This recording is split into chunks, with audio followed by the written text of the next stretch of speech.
This is a Sandy Boy Productions podcast.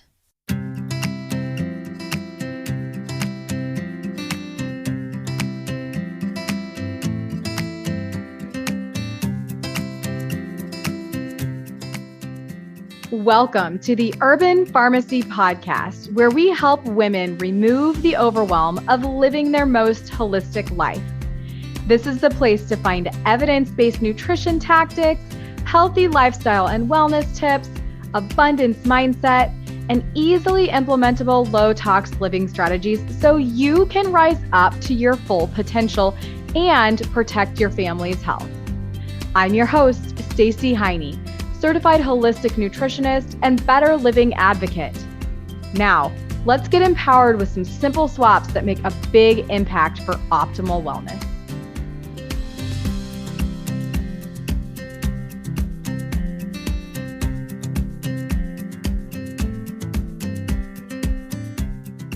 Hey, it's episode 77 of the Urban Pharmacy Podcast, and today is a flashback episode. You know, I really like to educate women, especially, about their risk of exposure to toxic chemicals, not just in what we put on our body, but what we put in our body as well. And Vivian Chen is an amazing doctor who teaches all of the above.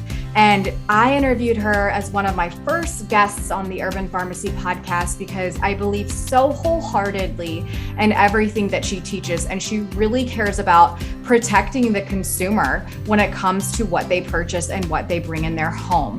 So I wanted to make sure that you have heard this episode. We talk about potential toxins in fish and other food items, and also how to maximize our nutrition and how to protect ourselves through the things that we buy, and how to reduce our toxins, especially like switching from plastic to glass and so on and so forth. Things that I teach my clients within Holistic Mama Society.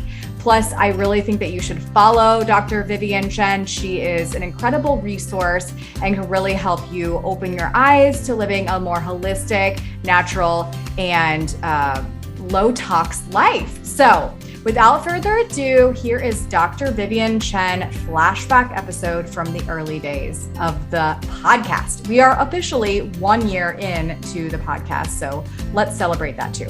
If you love this episode, make sure that you share it. I really appreciate all of the shares, and it really helps us get noticed. It helps more people understand the importance of plant-based nutrition, low tox living, positive mindset, and abundance mentality. So really appreciate you and hope you love this. See you soon.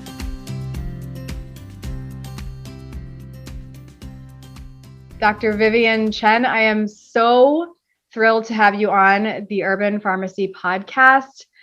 Thank you so much for being here. And I cannot wait for our guests to hear all of your insights on health, environmental toxins, allergies, heavy metals, and all the things. But before we get in to all of that, I would love to know from you, my friend, how did you get into integrative health, and why did you get out of allopathic medicine? Well, first of all, thank you so much, Stacey, for having me on the show. It's a true honor to be here, to be speaking to your audience. I love the work you're doing on Instagram, sharing all your knowledge. So thank you for having me. So it's a really long story, and I'll try to keep it short. And I think for most doctors who have come from conventional background, to get into the integrative space, there's usually a personal story, because without that, you're kind of in that model and you believe the paradigm that you were trained in, right? So with me, it's several layers of personal story. So if I look back on my history, I know that I'd been suffering with many years of fatigue, brain fog. I had acne, I had anxiety, and I went to my own doctors and were just told everything was fine because my labs came back normal. And so they just told me that, oh, you're just stressed out, you're busy. And I actually believed them. I just kind of carried on and just drank like 5 cups of coffee a day and thought that was absolutely fine and normal. And then things really came to a head when I had my daughter. So when she was about 4 weeks old, she started to struggle with feeding. I was breastfeeding her at the time, but she would come on to the breast, feed for a minute or so, and then come off crying, arching her back. And with that clinical history, typically we diagnose these babies with reflux. So she got that diagnosis of reflux and was put on medications. After medications, none of which worked. And eventually things got so bad that she just completely stopped feeding because she would just cry. And she got so dehydrated, she had to be hospitalized and have a NG tube, which is a tube that goes through the nose down into your stomach. So she had to be fed through that tube just to keep her alive. And I think that was the hardest hitting thing that just turned my whole world upside down.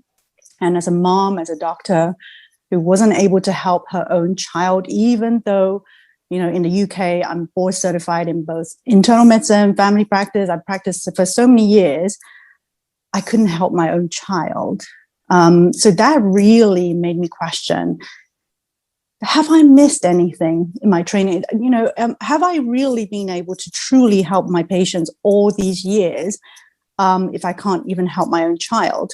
So eventually, I figured out that she had a rare form of allergy called cow's milk protein allergy. So she didn't have the typical anaphylactic reaction to cow's milk protein.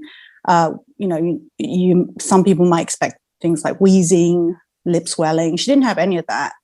What she had was damage to her gut lining. So the cow's milk protein was getting through, because I was eating dairy at the time, it was getting through my breast milk into her, and it was causing inflammation in her food pipe, the gullet, esophagus. So every time she fed, it caused her intense pain, which made her not feed. And you know what, the thing that really stuck with me was that her pediatrician said at one point that she had behavior issues. She believed that she didn't feed because she had behavioral issues and she had to have some sort of training. And that was really kind of the point. I said, okay, this is enough. Like, I have to now take things into my own hands. So through the research, I found out that she had this cow's milk protein allergy. And when we switched her milk, everything got better. And then from that point onwards, I thought, hang on a minute, what about me? Like, what about my symptoms? Maybe there is a cause for all my symptoms that I didn't realize. And of course, through my reading, I realized that it was environmental toxins that were at the root cause of my symptoms. And I actually think that, I probably passed on some of these toxins through to her when I was pregnant with her, and that may have led to an increased predisposition to this allergy. So, yeah, very complicated, convoluted story. And it took me many, many years to figure out. It wasn't like a light bulb that lit overnight. But I'm very happy that I'm here because now I can share my knowledge with people who might need this help. Oh, gosh. And it's so oftentimes, our stories are what bring us to our purpose. And now you're here educating people about root cause issues and, to peel back the layers of the onion and find really what's going on. Yes. At, the cellular level, starting on, what we're putting in and on our body and how all of that really impacts our health so much. So, yes. So you got into integrative medicine when? At what point? Was it right after that? Did you just decide? Yeah. So I think it was through little steps. So, we went to her allergist and I asked a question, well, how come she's got this allergy? Both me and my husband, we don't have allergies. And I was told, oh, it's genetic. And I thought, okay, well, that kind of doesn't make sense because I just told you that both myself and my husband and I don't have allergies. So where does the genetic piece come in exactly? And then they told me there was nothing I could do to help her outgrow her allergies. And I'm, of course, not saying everyone can outgrow their allergies. there is definitely a genetic component to this, but the rate at which allergies have exploded in the rate of disease is as far outpace the rate at which our genes can change. So there is something other than genes that's driving this allergy epidemic we're seeing. In fact, it's driving chronic disease epidemics across the board. So I started to read more into like, well, what could be causing allergies, right? And I read my own medical textbooks, and then I went to PubMed. This is the online collection of medical literature that's published. And then I found pieces of information on how environmental toxins could be linked to allergies. And then I read more and more into how these toxins can affect our immune system, our mitochondria, our enzymes, and it actually all made sense from a scientific, mechanistic point of view.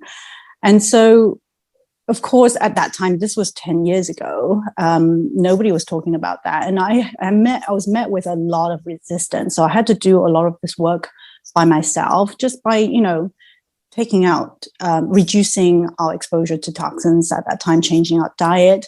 And over time, she outgrew her allergies. And I think that was the piece that really solidified my belief in what I have read, because, as someone who was trained in the conventional model, it takes a lot for me to steer away from that area, right? So, I truly 100% believed everything that I was trained in. And in fact, I still think there is I still very much love the conventional medical model. I think it has a place, and it gave me a lot of great foundations in understanding how the human body works.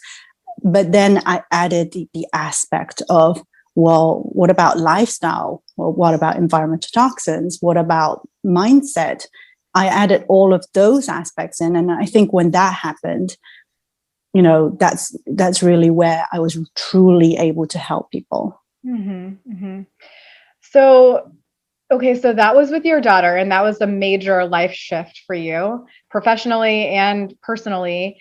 And you mentioned some issues that you had with yourself. So tell me a little bit about your health journey and how, of course, that led you to, the way that you're practicing with your patients now today. Sure. So I remember at medical school very acutely having an onset of insomnia come on, which I never could figure out why. And I put it down to, medical finals and things like that. It was in like kind of the last year of my medical school. And it's only in retrospect that I realized that what happened before that was that I had my amalgams were broken, so they had to be repaired. And so, of course, my dentist drilled out my amalgams without any protective gear. We know that mercury is vaporized heavily when they do something like that, amalgam replacements. So I had insomnia kind of come on very suddenly then. And then I just basically had this like indolent onset of fatigue that set in through the years. It just got worse and worse. It wasn't acute to the point where I was just like, I have to go to the doctor. It's just like, oh, I feel, I don't feel like anyone should be this tired. Like, should I be really pulling up on the side of the road after work just to have a little nap so I don't crash my car? So little things like that just came in slowly. And then I had a severe adult acne. I had to have 2 rounds of Roaccutane. And even then, that didn't really help, because every time they took me off Roaccutane, the acne came back. Gut issues. So I was bloated a lot. Of course, my diet had a lot to do with it. I wasn't eating healthy. I don't eat like how I eat now, because I didn't understand the importance of diet. So I went through all those symptoms, and then, at some points things will get worse. So I would go to the doctor and then, have my labs checked, and everything always came back normal. And it wasn't until I kind of read the piece that linked mercury with allergies that I started to really look into mercury. And I thought, wow, it can cause fatigue because it affects your mitochondria. It can affect it's an endocrine disruptor. It can mimic estrogen. It can affect our hormones. It can affect my gut health. Gosh, I wonder if it's mercury, that toxicity that's causing all of this.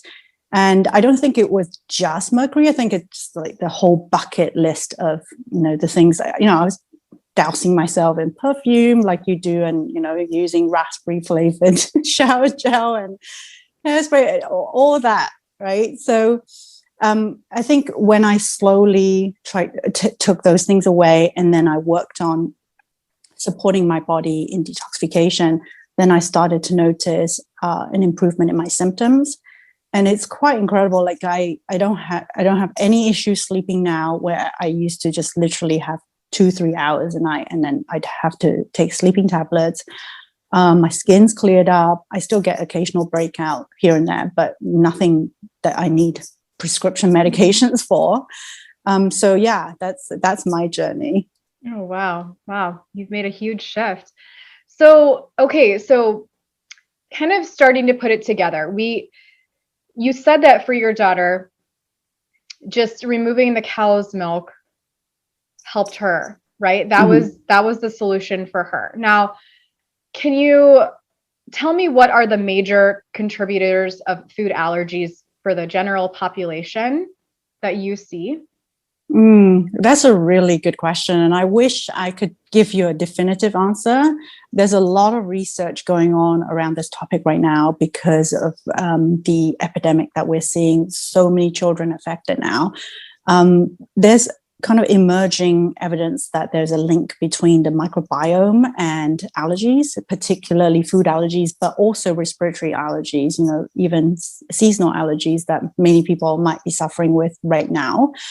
And that makes sense because, the gut is where our immune system kind of goes through boot camp to be trained so that it can recognize what's a friend, what's a foe, right? And if there's something that goes wrong in the gut where that boot camp is training the immune system now to recognize food or pollen as foe, it's going to start attacking those things incorrectly. So I think the gut microbiome definitely is an important piece of the equation.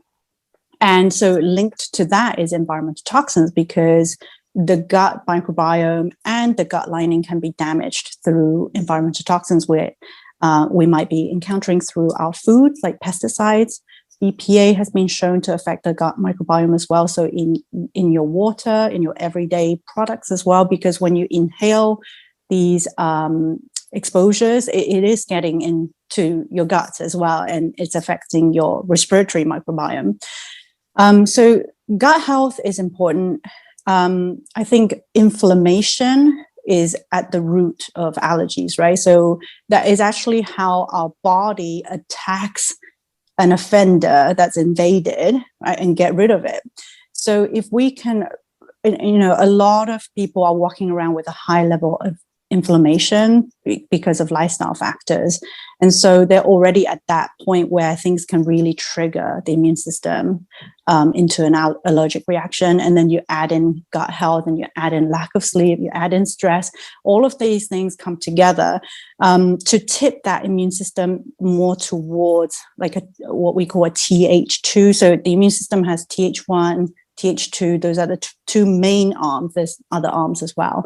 And the Th2 predominance mode is the allergy mode. So the immune system needs to be in a balance. So Th1, Th2 need to be balanced out. If you're Th1 dominant, you're more likely to then experience autoimmunity. If you're Th2 dominant, you're more likely to experience allergies. So when the immune system's out of balance, then you get this predisposition, and there's so many things. And I think that's why I like the integrative medicine approach, is that it's not just one thing, right? It's not just environmental toxins, not just your diet, it's not just sleep. It's all of those things. So when you look at the body as a whole and the health from that angle, you can really get to the root cause. And when you make shifts, then those changes lead to lasting results. You mentioned, pesticides. Do you think that those are a hidden toxin that people should be very aware of?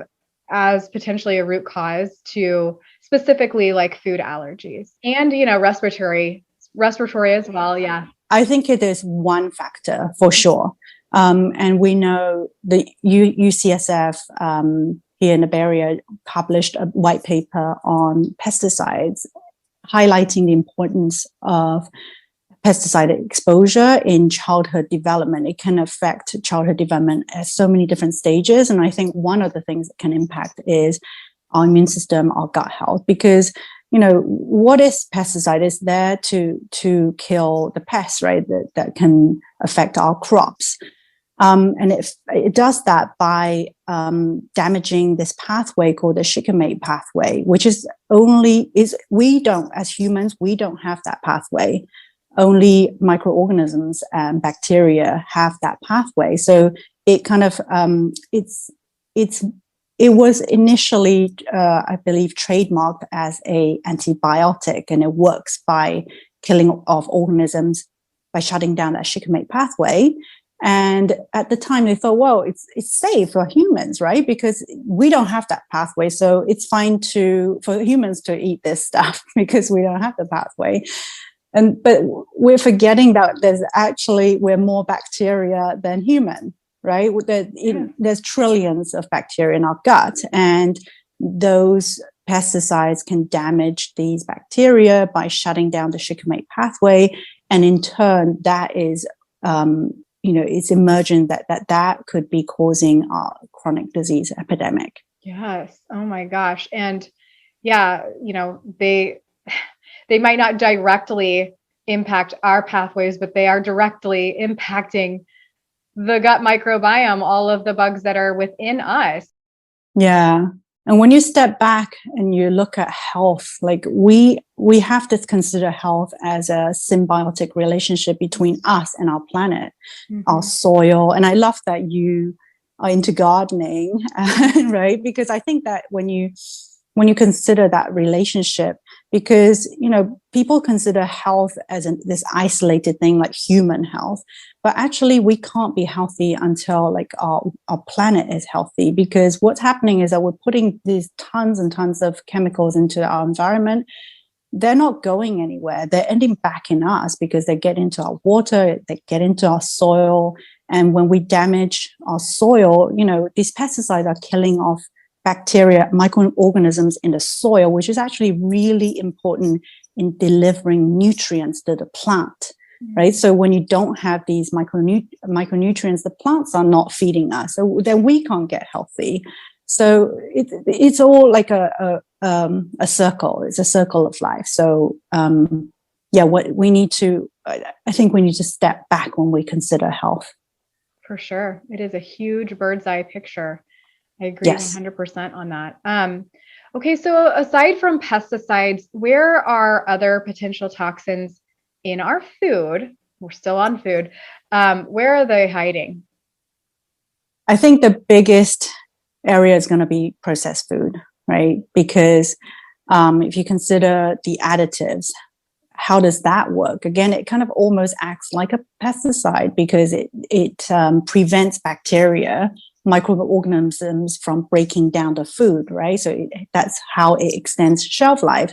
So if it's doing that, then what's that doing to your microbiome when you're eating it? So we're talking about preservatives that helps food stay fresh, but there's also additives that have been added for flavor that could also be damaging our microbiome. So things like artificial sweeteners, for example, have been shown to be associated with insulin resistance, possibly by altering our gut microbiome. So I feel like if you can reduce your intake of processed food, that's going to massively reduce your exposures. And also there's going to be packaging, right? So when we buy food and it's like wrapped in plastic, and especially if the food is in contact with plastic, right? We know that plastic can carry endocrine disruptors like phthalate, and these molecules are not just they move, so they can leach from the plastic into our food. So that's another source. Canned lining can contain BPA, and BPA can in turn be an endocrine disruptor and affect our gut microbiome. And we got to think about what your food eats as well, right? I mean, I'm plant-based, and I think you're plant-based as well. So I think we are in a way protected because animal products are the highest sources of these environmental toxins, because they're fed grains that have been sprayed with pesticides, and over the course of their lifetime, these pesticides and toxins, they may be injected with hormones or fed antibiotics to fatten them up or fight infections. These all accumulate in their body, especially in the fatty tissue, over time. It's a process called bioaccumulation. And so if you do eat animal products, I think it's something to consider, make sure you go for the highest quality you can. But even then, pasture-raised animals, they're still exposed to environmental toxins just by nature of being alive, right? Mm-hmm. So, I think that. Oh, and seafood is another. And I think I still have to watch that documentary, Seaspiracy. I just saw it. Yeah. Uh-huh. I can't wait to watch it.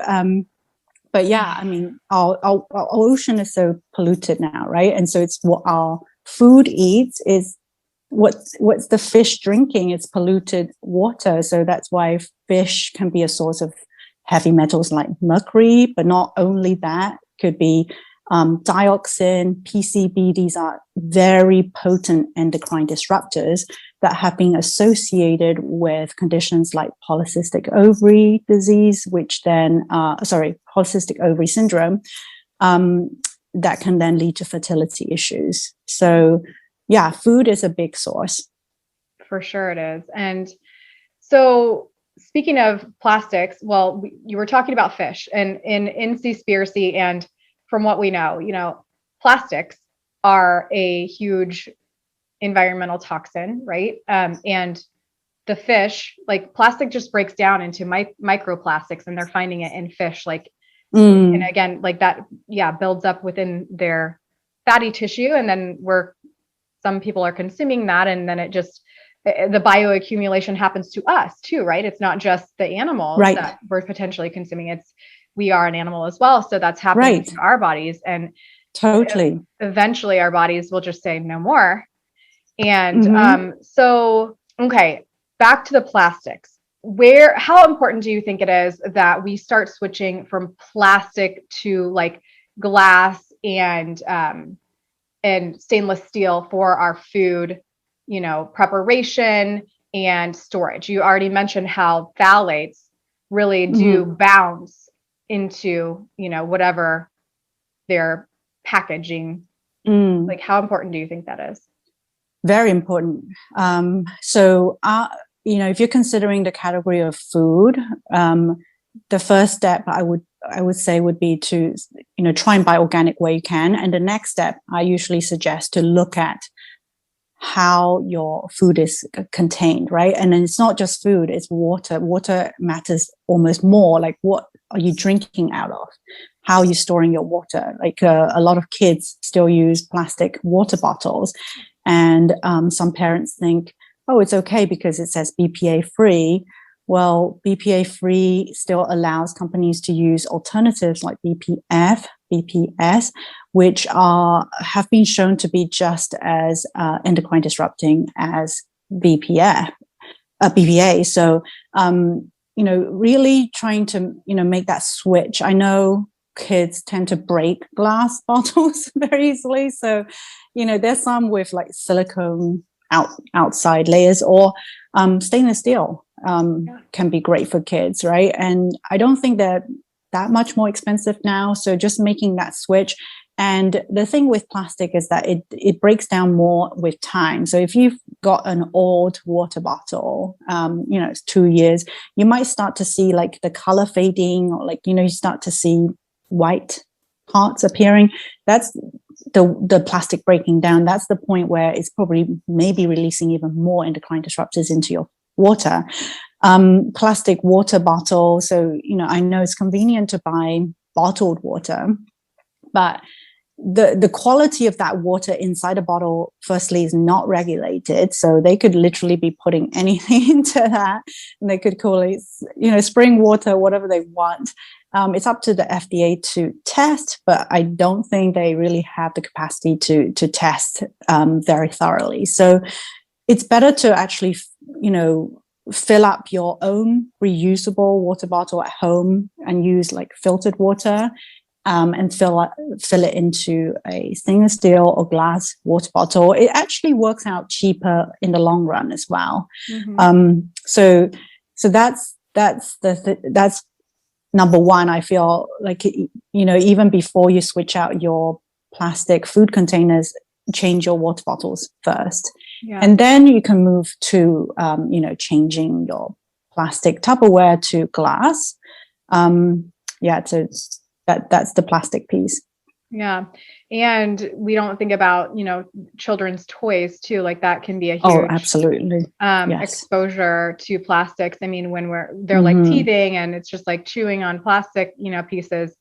Yes. Bamboo, yes. Bamboo is a good alternative for that. Yeah. And I feel like it's even more important for children because, per pound of their weight, they're a lot more vulnerable to these environmental toxins than adults. Mm-hmm. So I would almost prioritize changing their products first. And we also know studies have shown that there are certain developmental windows during which genes can be turned on and off by these environmental toxins. So, for example, tributyltin, which is a chemical that they use to coat the outside of ship. That chemical, when animals are exposed to it at certain stages, can switch on genes that predispose to obesity, which then they carry through the rest of their life and can then even pass on to the next generation. So I feel like if you have kids, prioritize changing out their products. Wow. That's, yeah.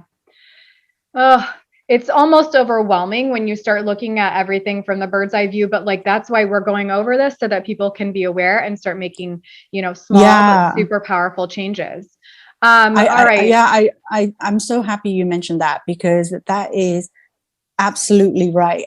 I think that this topic, a lot of people almost don't want to tune in because it's just too overwhelming. It's heartbreaking to learn all this information. And there's always going to be a guilt piece, right? Like, oh, shoot, what have I done to my kids? Like, trust me, I know because I've been through that. Like, there was such an intense period where I felt so much guilt, mom guilt. Like, I did this to my kids. And I think as someone who went through that, it's important to remember that you don't know what you don't know, right? Mm-hmm. So now that you know, you have to congratulate yourself for even being here and being in the space where you can now become aware and do better.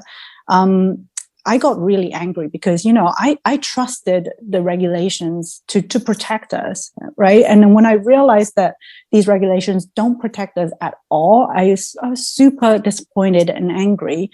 And I think there's like this period of grieving almost, like where you need to come to terms with the fact that, okay, now I need to advocate for myself. And luckily, we're in this community now where we can support each other, right? You're not alone. And the most important thing, as you said, is that don't feel like you have to do this all at once, right? We've said some really scary things and it's just like one thing after another, like food and then the water. And then it's like, well, let's break it down and let's do one thing at a time, right? Let's tackle food first. What can you do there? And then now, once you've done that, then go to your water, maybe your air, like any step that you can take will make incremental changes in your health and bring benefit, no matter how small. So that's the key takeaway I want everybody to understand. For sure. And, especially you coming from Europe, the regulation here in this country is like, whoa, it's truly shocking. Yeah. So when back in the days, so I moved to the Bay Area 5 years ago, and in the UK, my kids used to eat Doritos, right? The ingredients, I mean, it's chips, right? But I don't pretend that I'm perfect. I'm 80-20. So, so when we first moved here, I let them eat Doritos. And then one day I picked up a bag and read the ingredients. I thought, oh, what is this with the red dye and this and that? I thought, I'm sure this is not the same ingredient list as the UK. And of course, when I compared, it had like an extra 5-6 different ingredients. And I thought, why is that? So I think that's another segue of me kind of really wanting to talk about this on my platform, because it's even more of an urgent issue here in the States. It is, for sure. It's just massively unregulated in our food and personal care and cleaning, industry. It's bad. So, okay, we've talked pesticides, we've talked plastics. Can you tell me, are there specific environmental toxins that certain body parts are targeted from? Like the brain? That's a great question. Heavy metals. Yeah. So I like to think of it this way. With each environmental toxin, I like to look at all the way down to the root of what they can do, right? So they can affect our mitochondria, which is the powerhouse. It's a battery inside of our cells. And without mitochondria being in optimal health, that cell cannot produce energy. So whatever function that cell performs, be it to make hormones or to make, a brain cell, like help us think, or a muscle cell, help us run, any function it's supposed to do, it just cannot do. So actually, environmental toxicity can manifest in so many different ways for that reason. So it kind of depends on where your weakest link is in your body, like where these environmental toxins are accumulating and what part of the body is affecting. But yes, as you said, it can affect your hormones. And so we know, for example, like chlorine, fluoride can target, and mercury as well, can target our thyroid. So they can bind to and affect thyroid function. Things like BPA, phthalates, arsenic can affect our insulin, which is what controls blood sugar. So, it can lead to insulin resistance, type 2 diabetes. It can also affect our sex hormones, so estrogen. So a lot of these endocrine disruptors, again, like BPA, phthalates, can mimic our own estrogen, attached to our own estrogen receptors. And that can lead to PMS, endometriosis, PCOS again, and menstrual cycle irregularities, which is actually quite common now. So hormones is one area. Gut health is another big area. We talked about that earlier.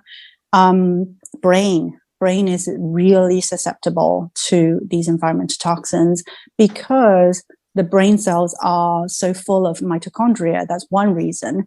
But some of these toxins can actually directly damage our brain cells, like pesticides, mercury, the heavy metals, lead, mercury. Unfortunately, the environmental toxins can affect our body in a very ubiquitous way. And it just kind of depends on your genetic predisposition and how well you detoxify as to where it can affect you. Yeah, that's so interesting. And, you kind of mentioned like them finding the weakest link, which I think is a super interesting way to look at it too. Like where is your body the weakest? That's probably where of course, these toxins are going to probably cripple. And I have thyroid issues. And, when I switched my water, I'm on a chemical medication for it. I'm not doing the natural route. I just felt so horrible. It is what it is. It's not ideal. But when I started drinking spring/distilled water, my medication was dropped by 3 times. Like amazing. They just had to keep dropping it. And wow, that's just the power of water right there. So right. And I want to say as well, there's nothing wrong with taking medication. Right. Because I feel like this is the integrative approach, is that there is a place for medication. There's no shame in needing that. And actually, it can really help. It gets you to that place where it can give you energy so that you can do all these things to help yourself. You can't be healing from a place where you're so tired and, suffering with symptoms. I feel like a lot of people push too much towards the other realm, which is like, I'm going to do all holistic. And I don't feel like that can be 100% of the solution either, right? So I feel like you're actually doing it perfect way. Yeah, I'm trying to find that balance. I did have the mindset originally that, no, I was going to heal myself.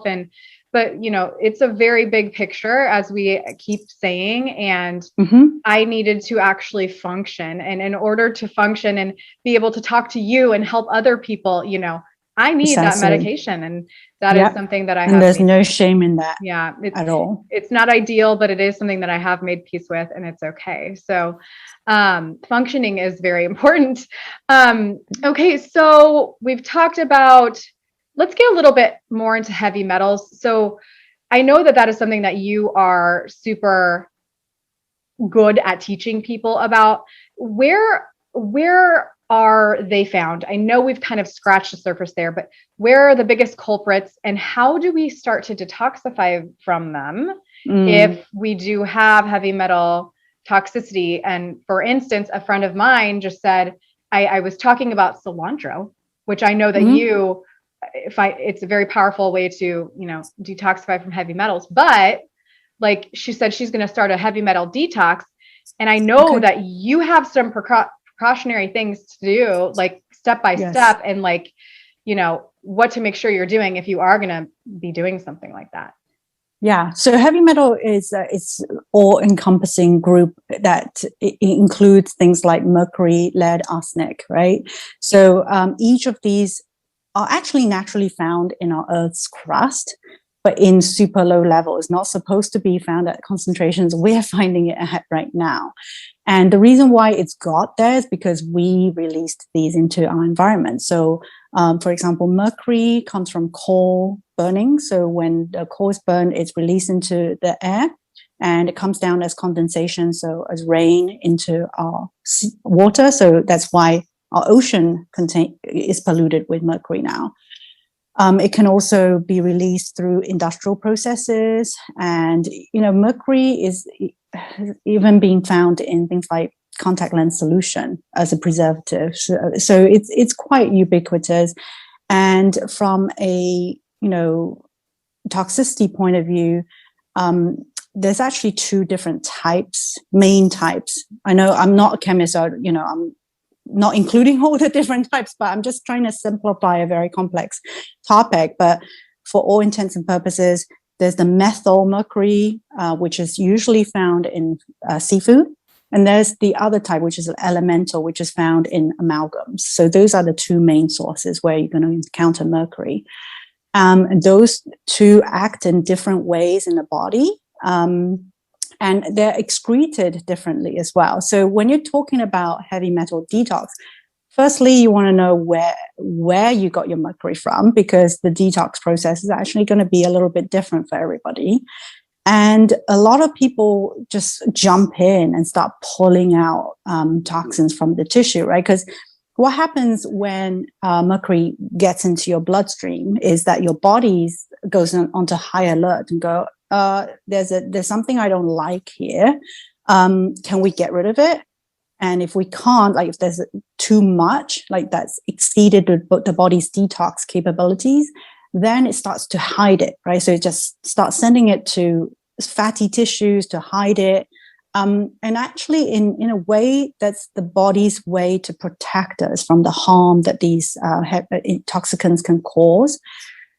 And when you start actively pulling these toxins out from those tissues, but your detox capabilities haven't been optimized, what you're doing is that you're pulling it out, it's circulating your blood again, but it can't get out because the detox organs are blocked, or they're at full capacity. And that's what I see a lot in practice, is that people come to me and say, I took this binder and then I just got dizzy and I couldn't walk for 3 months. Or I felt so sick, I was throwing up, or I had this rash. Those are signs that you're actually not detoxing at all. You're just recirculating toxins. And that's what heavy metal is very notorious for, is this recirculation.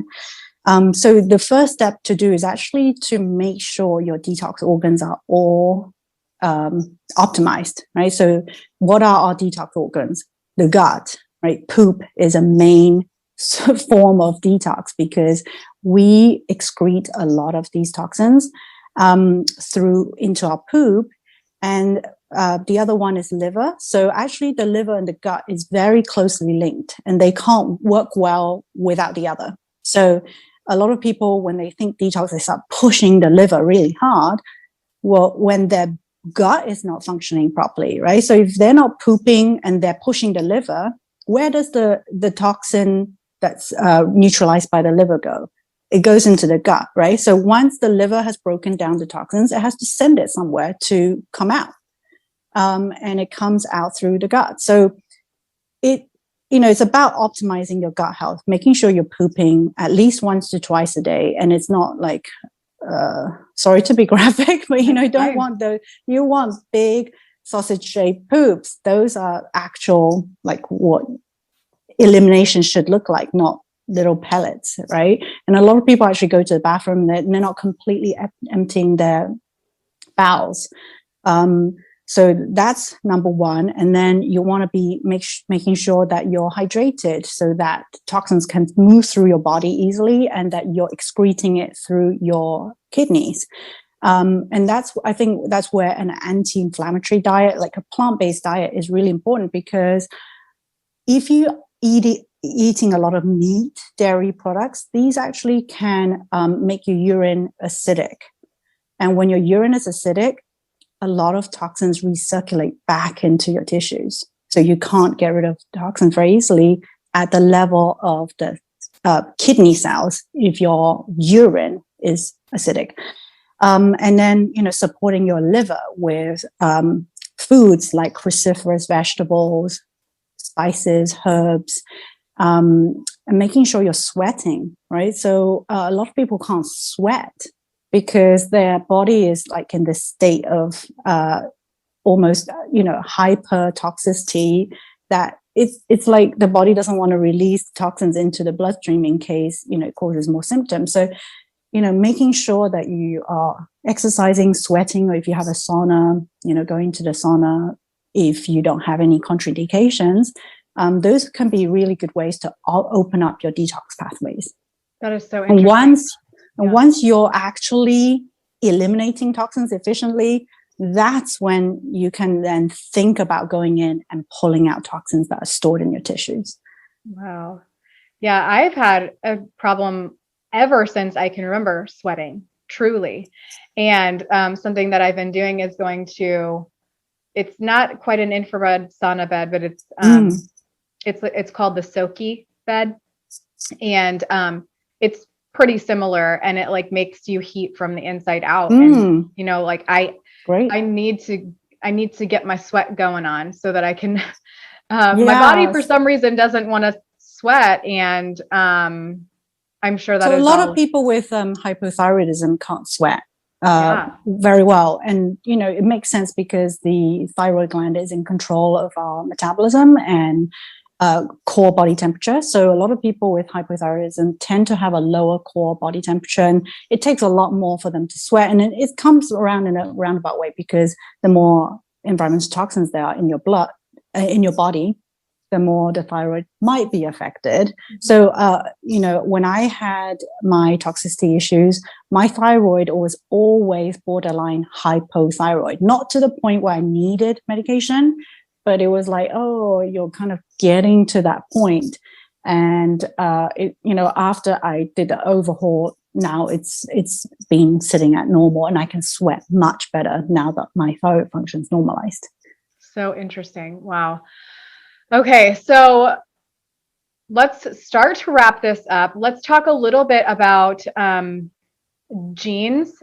And so can you explain, I'm not sure if what you were talking about earlier with the TH1, TH2, if that has to do with the MTHFR gene mutation? Not really. I mean, sometimes, okay. yeah, it's really complicated. Yeah, I'm sure it is. But so how does having that gene mutation hinder your ability to detox from environmental toxins? I know both my husband and I got tested for that. We both have it. We have the different. We have one of each of us have the different strains. But do you think this is a test that people should get if they're having health issues? And how does it affect the body? That's a great question, because it's all the hype now, right? Everybody's talking about it.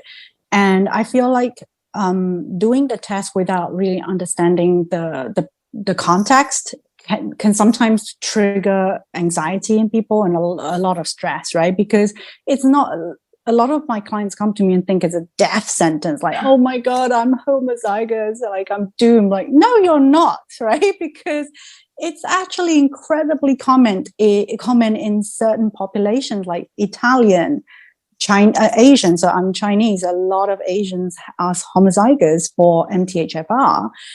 Maybe it was like an evolutionary advantage. We don't know. But if you look at the diet of those populations, you can kind of see why that genetic variation may be more common, because they eat so much more leafy greens, and that is actually how they can I don't want to say overcome, because I don't feel like it should be seen as a disadvantage. I think it's just a variation of normal, right? So this is how they can enhance and change their genetic function. So I like to think of our genes as the piano, the keys on the piano, right? And how we live our life is how we play. And you can still make beautiful music if you have like a standard piano versus like someone with a Steinway, a grand piano, right? If they play poorly, it's going to sound bad compared to someone who is playing well on a standard piano.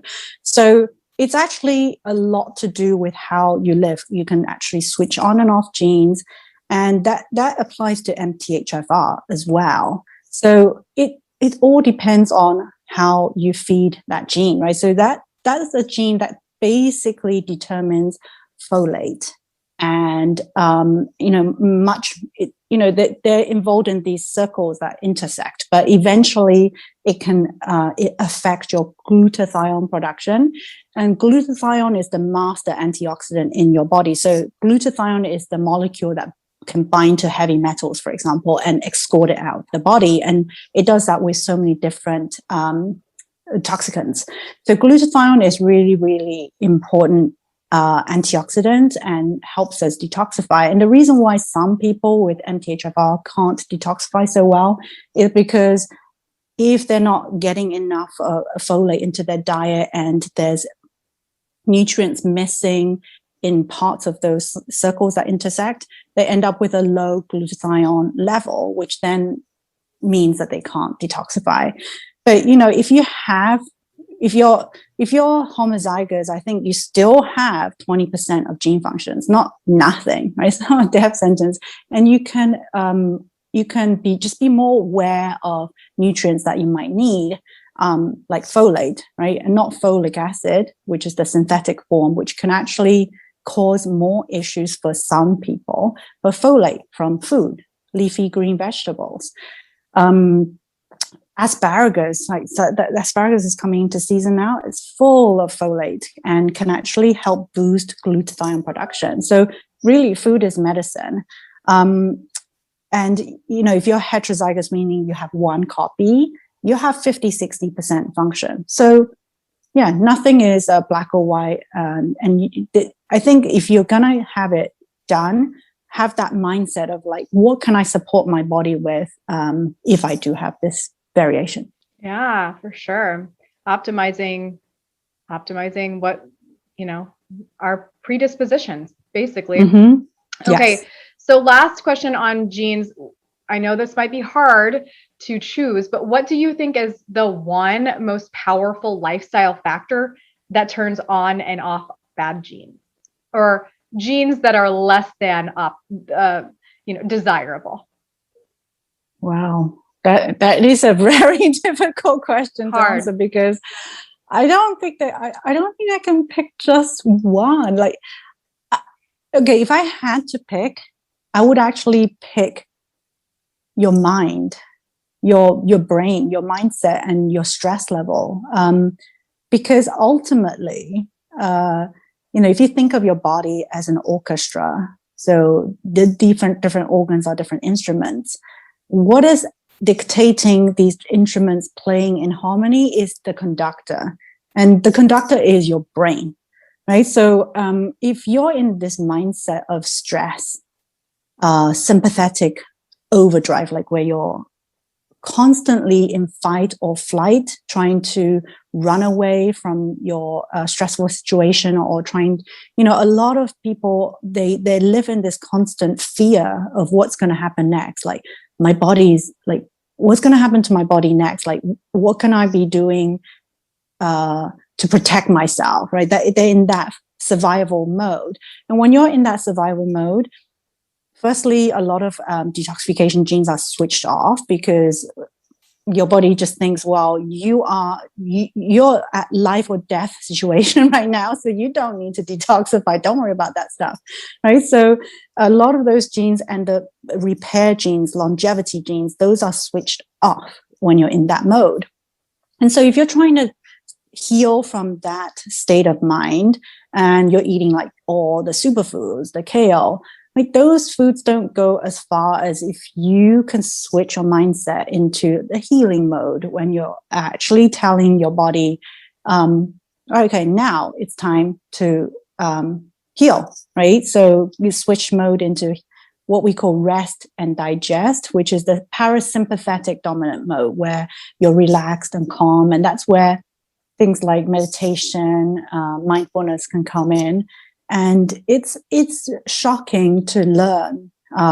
It's one of the things that I learned after working with so many clients who, hit this wall. Like, I'm doing everything, but I just can't make any improvement. Why? It's because they're still stuck in sympathetic dominant mode, and the body is not using all the nutrients that you're providing to heal. So that's what I think I would say would be the number one thing. Wow, that is super powerful. And I love that answer, because that affects everything else. If you're going to try to make other lifestyle changes, and you're still in this stressed, freaking out mode, it's not going to make a difference. Yeah. It's so powerful.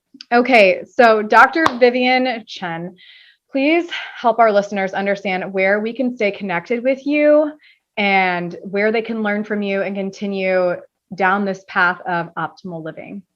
Thank you so much. So I have my Instagram page. My handle is at plateful.health. So that's plateful.health, HEALTH. My website is www.platefulhealth.com, and join my newsletter. I put out education-based newsletter every couple of weeks, and I also put out a lot of information through my Instagram for free. And if you want to take a deep dive into detoxification and how to reduce your everyday exposure, I actually have a course that kind of takes the overwhelm out of a very overwhelming topic. And, I'd save you time by taking you through the key steps, and, how to reduce your everyday toxin exposure, and also how to support your body in detoxification as well. Everybody needs to take your course, and everybody needs to get onto your Instagram handle, because it is so full of information. And Thank you so much.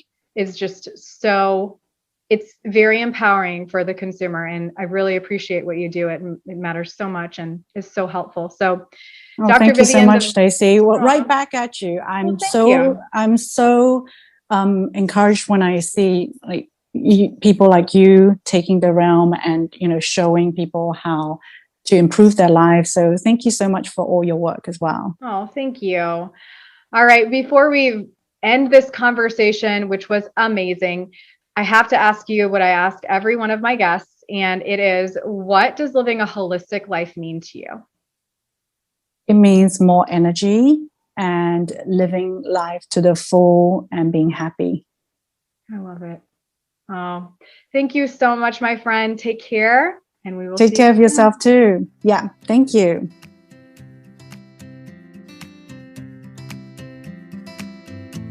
I'm over here cheering you on because you just finished another episode of The Urban Pharmacy. For today's show notes, head on over to theurbanpharmacy.com and be sure to join us inside our private Facebook group called The Urban Pharmacy, where we share inspiration, live trainings, and holistic living tips to help you build community and the healthy lifestyle that you've always wanted. If you enjoyed today's episode, make sure you hit that subscribe button and please consider leaving us a 5-star review. Before we connect again on the next show, follow me on Instagram at The Urban Pharmacy. That's urban with an H and pharmacy with an F. And I can't wait to hear your wellness journey as we get to know each other better. You know, there's truly no better time than now to level up your life, and I am so proud of you for showing up today. Until next time, be well, Health Crusader.